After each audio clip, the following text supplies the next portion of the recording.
really hope JK doesn't find this. So, I read a book and wrote a 5-page essay on it in 4 days. So, let me give you some tips on how to do that, because it was stressful. I definitely worked myself to the point of burnout. I do not recommend this. So, anyway, step 1. When you get this assignment literally 2 months ago, actually start it. Step 2, since you clearly didn't do that, welcome to the procrastination. Okay, for real. Step 3. Determine how much you have to read a day. So I only had 4 days left. This has just over 300 pages. So I had to read about 100 pages a day so I could write my essay on the 4th day. Step 4. Color-coded. Get 3 different colored sticky note pads. I don't even know where mine went, honestly. But as you can see here, not how well you can actually see. 3 colors. This pink is also that lighter pink. It's just I used an entire stack of sticky notes and I didn't have that color anymore. So your first sticky note color, for me, that was all of these pink ones. This is important information that you need to include. And then the next color, which for me was teal, these are going to be exact quotes that you want to pull out. And then the purple sticky notes, so your third color, those are going to be summaries of each chapter, and that's just going to break everything down. So when you're going back and looking through your book and for the essay, it's like, okay, what do I need to include from each chapter? And basically, when you're writing, you're going to need to summarize every single chapter. So just keep that summary. And there are going to be some chapters, like I know there's a handful of chapters, like towards the end, like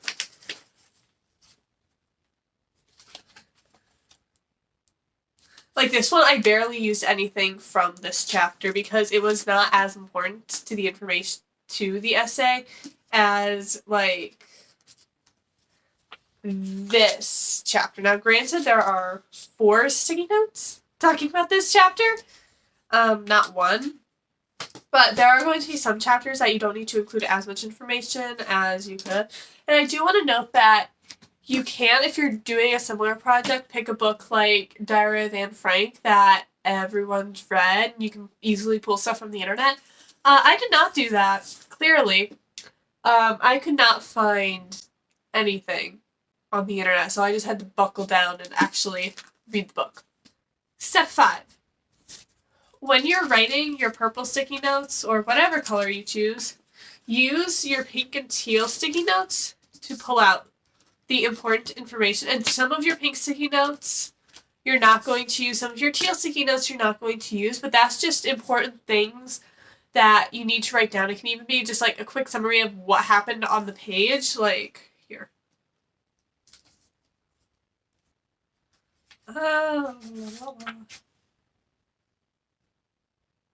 Like here, it is found that Meg was framing him and was arrested.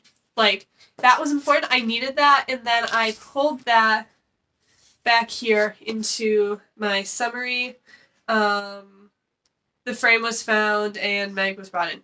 So, important information that you needed to add, and you're just going to use those to write your summaries, and then with the teal sticky notes, just, like, keep in mind that those are quotes that you actually need to pull out, because you're going to need to quote a handful of things, like, in your essay, so just keep that in mind, and I need water.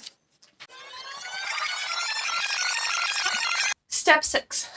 Every single day, go to a coffee house, or if you work better in a library, that's great. But for me, if I'm working, like, in my room, I get so easily distracted. It's like I'm not in a work mode.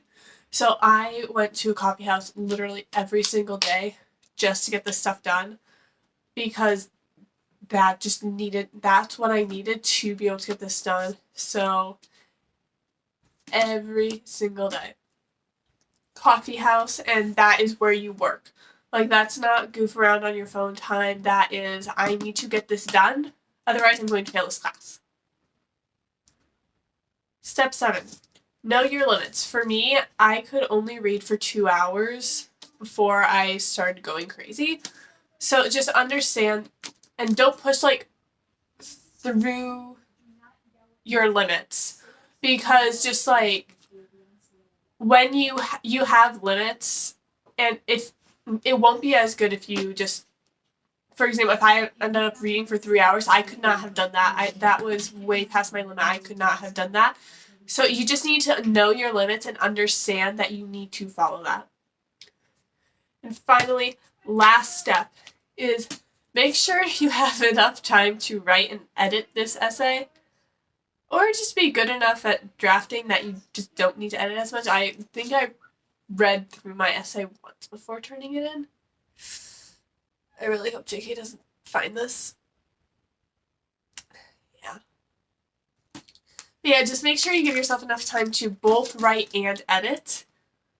Just edit is really important, especially when you have a teacher who's definitely looking at your grammar.